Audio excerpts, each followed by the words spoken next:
जय हिंद बच्चों। आज फिर से हम क्लास 10th के कुछ इम्पॉर्टेंट न्यूमेरिकल हैं प्रकाश के, जिनको हम लोग इम्पॉर्टेंट क्वेश्चन को सॉल्व करेंगे और देखेंगे कि किस तरीके से हम इन क्वेश्चनों को सॉल्व करके बोर्ड परीक्षा में अच्छे अंक प्राप्त करें।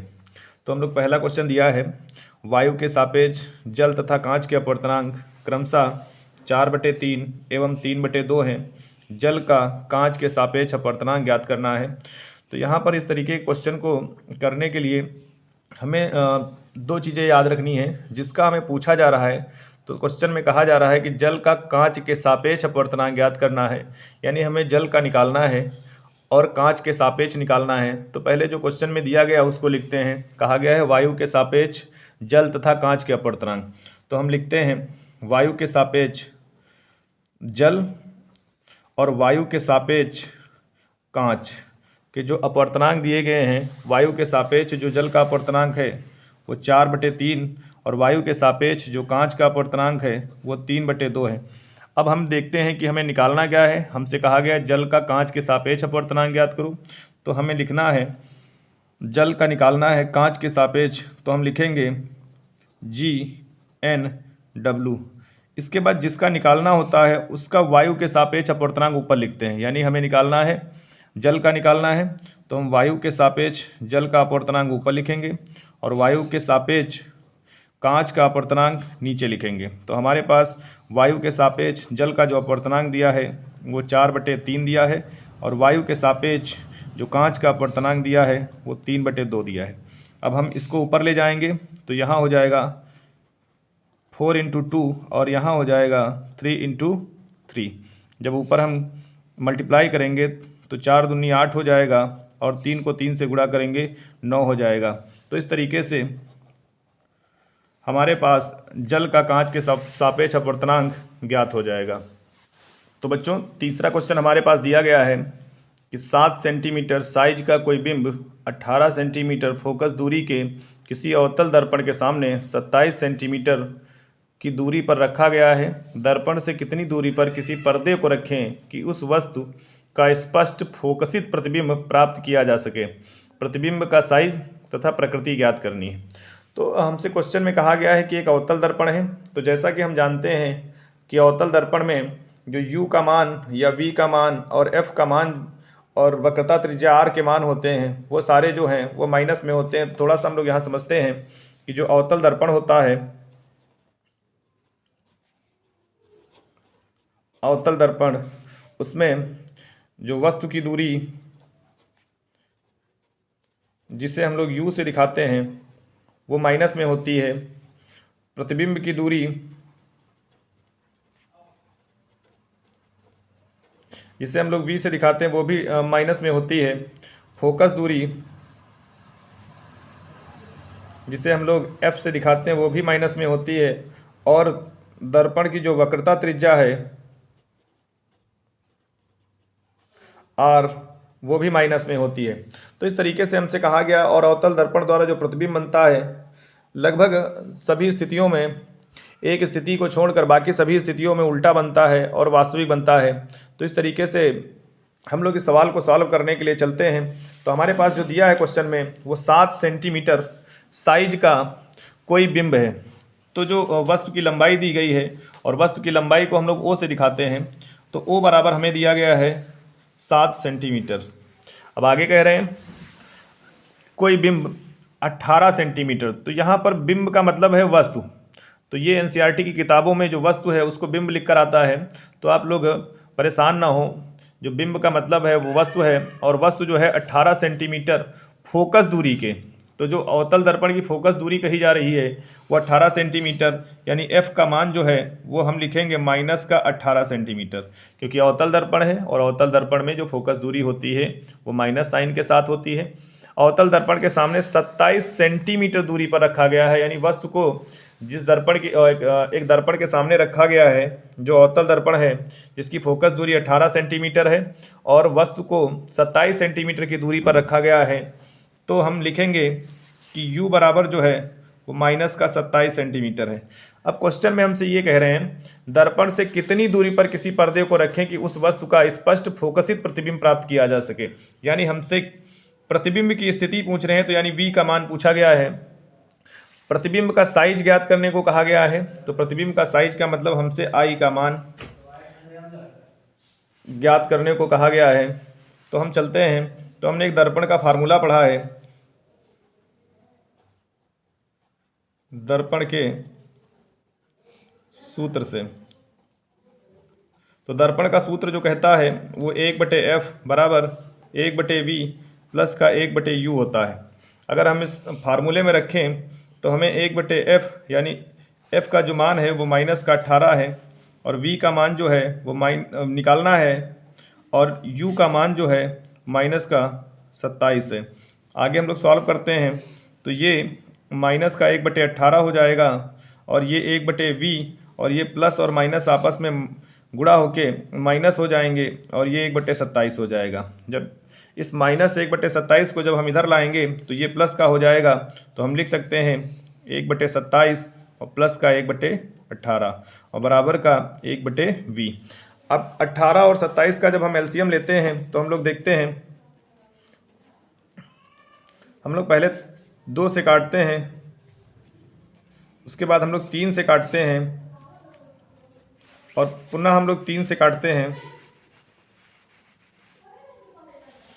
पुनः हम लोग 3 से काटते हैं, और एक बार और 3 से जब काटते हैं तो इस तरीके से 3 त्रिका 9, 9 त्रिक 27, 27 दूना 54 जो है हमारा एलसीएम बन के आता है। तो यहाँ पर जो एलसीएम बन के आता है वो 54 बन के आता है। अब 27 से जब हम भाग करते हैं तो 2 बार जाता है, तो 2, और 18 से भाग करते हैं 3 बार जाता है, तो ये 3 आ जाता है। तो इस तरीके से 2 और 3 को जोड़ते हैं तो ये 5 और नीचे 54 और ये 1/v हो जाता है। तो हम इन दोनों को जब उलट देते हैं तो ऊपर v चला जाता है, और यहाँ पर 54 ऊपर हो जाता है और 5 नीचे आ जाता है, और यहाँ पर v आ जाता है। और अगर हम आगे भाग करें तो भाग करने के लिए हम लोग 5 से भाग करते हैं 54 को, तो 5 एकम 5, 1 बचेगा, सॉरी 0 बचेगा, और यहाँ पर हम 4 उतारते हैं, और यहाँ पर एक 0 बढ़ा के हम लोग दशमलव लगाते हैं, और यहाँ 0 बढ़ाते हैं, और 8 बार जाएगा तो 5 अट्ठे 40 हो जाएगा। तो इस तरीके से हमारे पास v का जो मान आएगा वो 10.8 सेंटीमीटर आएगा। इसके बाद दूसरी कंडीशन में हमसे दूसरा क्वेश्चन पूछा गया है इसी में कि प्रतिबिंब का साइज तथा प्रकृति ज्ञात करो। तो यहाँ पर हम साइज की बात करें तो एक हमने रेखीय आवर्धन का फार्मूला पढ़ा है, और दर्पण के लिए रेखीय आवर्धन का फार्मूला होता है I/O बराबर -v/u। अब यहाँ पर हमसे I का मान पूछा गया है, तो I और O का मान हमारे पास 7 सेंटीमीटर है, और माइनस v का मान जो हम निकाले हैं वो अगर हम ये वाला लिख दें तो यहाँ पर लिख सकते हैं 54/5, और u का जो मान था हमारे पास वो माइनस का 27 था, तो यहाँ पर लिखते हैं माइनस का 27। अब ये हो जाएगा I/7, और ये माइनस माइनस आपस में मल्टीप्लाई होके प्लस हो जाएगा, और ये बचेगा 54, और यहाँ हो जाएगा 5 × 27। अब जब हम काटते हैं तो 27 एकम 27, 27 दूना 54, और इस 7 को जब 2 से मल्टीप्लाई करते हैं तो I का मान आता है 2 × 7/5, और जब भाग करते हैं तो यहाँ पर 14/5 आता है, और आगे भाग करेंगे तो 5 दूनी 10 और 5 अट्ठे 40 सेंटीमीटर। अब हमारे पास दोनों आंसर आ गए, लेकिन हमसे कहा गया है प्रकृति भी ज्ञात करनी है। तो हम यहाँ पर कह सकते हैं कि जो प्रतिबिंब बनेगा वो सीधा बनेगा, और अवतल दर्पण में सारे प्रतिबिंब जो है लगभग उल्टे बनते थे, तो यहाँ पर प्रतिबिंब जो है वो सीधा बनेगा और आभासी बनेगा। तो इस तरीके से हम इस क्वेश्चन का आंसर आराम से दे सकते हैं। अब हम लोग अपने अगले न्यूमेरिकल पर चलते हैं, और हमारा अगला जो सवाल दिया गया है वो कहा गया है कि 15 सेंटीमीटर फोकस दूरी के किसी उत्तल दर्पण से, तो अब की बार क्वेश्चन में हमसे उत्तल दर्पण कहा जा रहा है, उत्तल दर्पण से कोई बिंब 10 सेंटीमीटर दूरी पर रखा है। तो हमने पहले क्वेश्चन में बात की थी कि बिंब का मतलब है वस्तु, और इस क्वेश्चन में जो दर्पण दिया है वो उत्तल दर्पण दिया है, जिसकी फोकस दूरी पहले ही बात की गई है 15 सेंटीमीटर है। तो उत्तल दर्पण की जो फोकस दूरी होती है वो प्लस होती है। तो यहाँ पर जब फोकस दूरी लिखेंगे तो f का मान जो है वो प्लस 15 सेंटीमीटर लिखेंगे।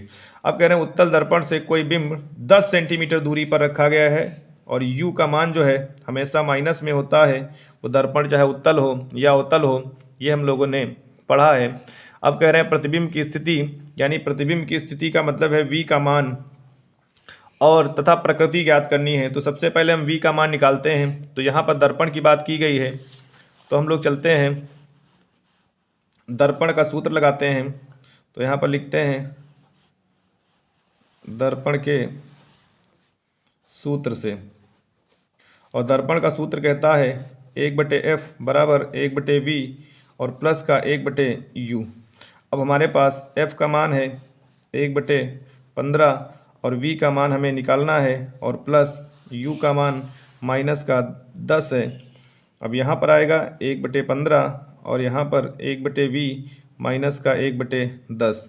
अब इस माइनस के 1/10 को जब इधर लाएंगे तो 1/15 और प्लस का 1/10 हो जाएगा और यहाँ पर 1/v आएगा। जब एलसीएम लेंगे तो एलसीएम हमारे पास आएगा, एलसीएम यहाँ पर लेते हैं और यहाँ पर एलसीएम आएगा 30। 15 से भाग करेंगे तो ऊपर 2 आएगा, 10 से भाग करेंगे तो ऊपर 3 आएगा और ये 1/v हो जाएगा। अब ऊपर जब हम ऐड करेंगे तो 3 और 2 5 हो जाएगा और नीचे जो है वो 30 बचेगा और यहाँ पर 1/v। अब जब हम इसको कैंची अगर क्रॉस मल्टीप्लाई करें तो यहाँ पर हो जाएगा 5×v और यहाँ पर हो जाएगा 30। अब इस 5 को जब नीचे ले जाएंगे तो ये हो जाएगा 30/5 और v का जो मान आएगा 5 एकम 5, 5 छक्का 30, v का जो मान आएगा वो लगभग 6 सेंटीमीटर आएगा। तो इस तरीके से जो प्रतिबिंब बनेगा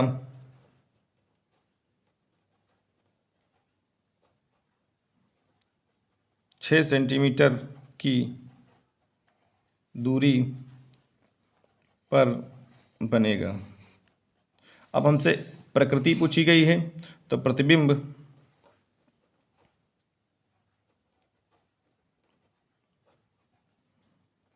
आभासी तथा सीधा बनेगा।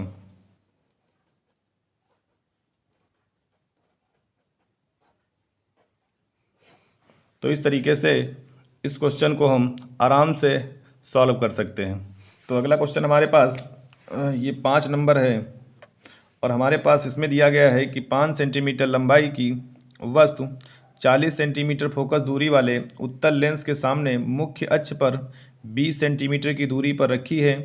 लेंस द्वारा बने प्रतिबिंब की स्थिति, प्रकृति एवं आकार ज्ञात करूँ और आरेख भी खींचिए। तो ये जो क्वेश्चन है वो लेंस के लिए है।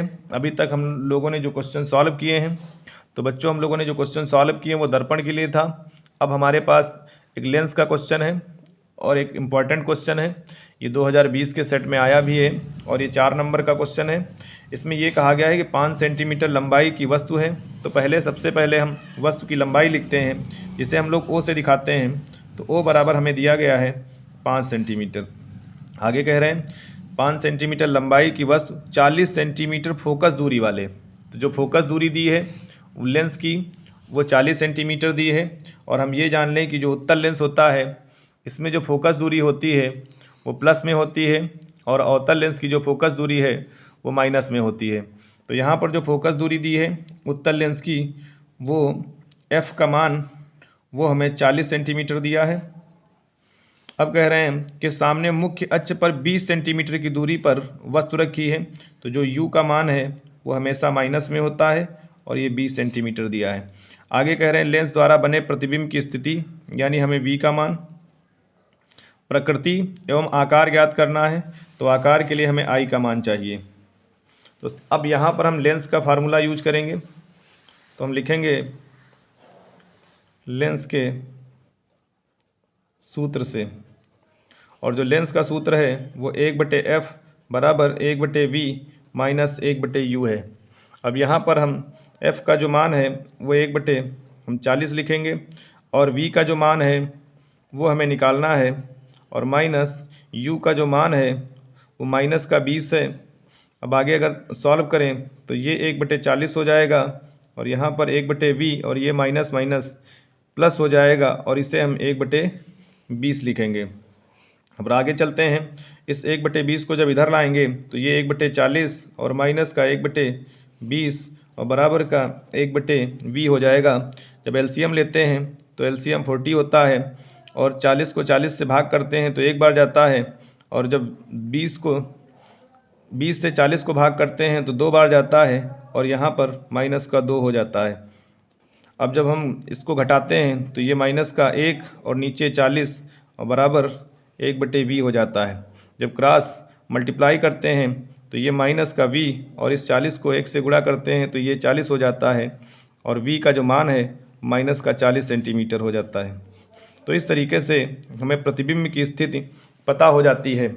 आगे क्वेश्चन में कहा गया है कि हमें प्रकृति भी बतानी है और आकार भी बताना है। तो आकार के लिए हम लोग रेखीय आवर्धन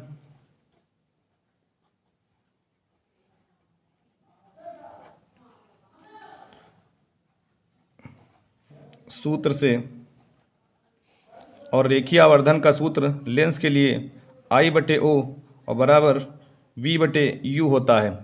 I का मान हमें निकालना है और O का मान हमारे पास है 5 सेंटीमीटर और V का मान जो आया है माइनस का 40 और U का जो मान आया है वो माइनस का 20 दिया है। इस माइनस से माइनस कट जाएगा और 20 से जब 40 को काटेंगे तो 2 बार जाएगा और इस 5 को जब 2 से मल्टीप्लाई कर देंगे तो I का मान जो है वो 10 सेंटीमीटर आएगा। क्वेश्चन में कहा गया है कि हमारे पास जो प्रतिबिंब आया है वो 10 सेंटीमीटर का आया है। आगे हम लोग प्रकृति की बात करें और इसका आरेख भी बनाना है तो हम लोग बात करते हैं इसके प्रकृति की। तो वस्तु का प्रतिबिंब हम लिखेंगे, वस्तु का प्रतिबिंब आभासी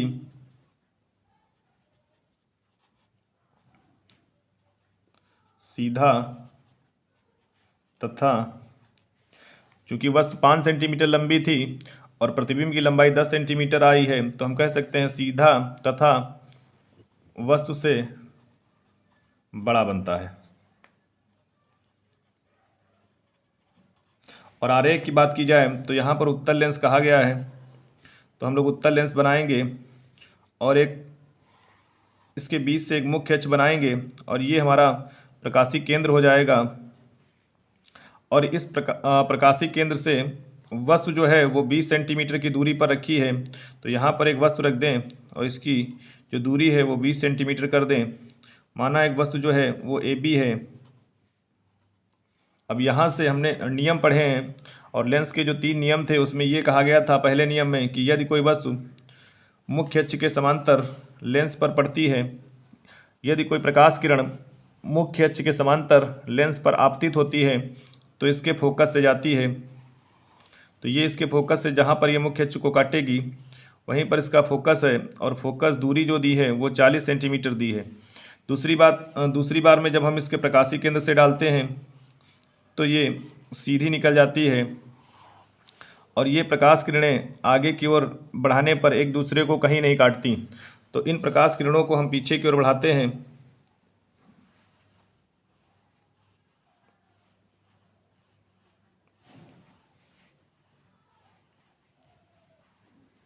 और ये स्केल की सहायता से अगर आप बच्चों बनाएंगे तो ये आराम से एक सीधे बन जाएगा। तो जहाँ पर ये प्रकाश किरणें एक दूसरे को पीछे काटती हैं वहीं पर वस्तु का प्रतिबिंब बनता है और ये प्रतिबिंब जो है वो 40 सेंटीमीटर की दूरी पर बनता है।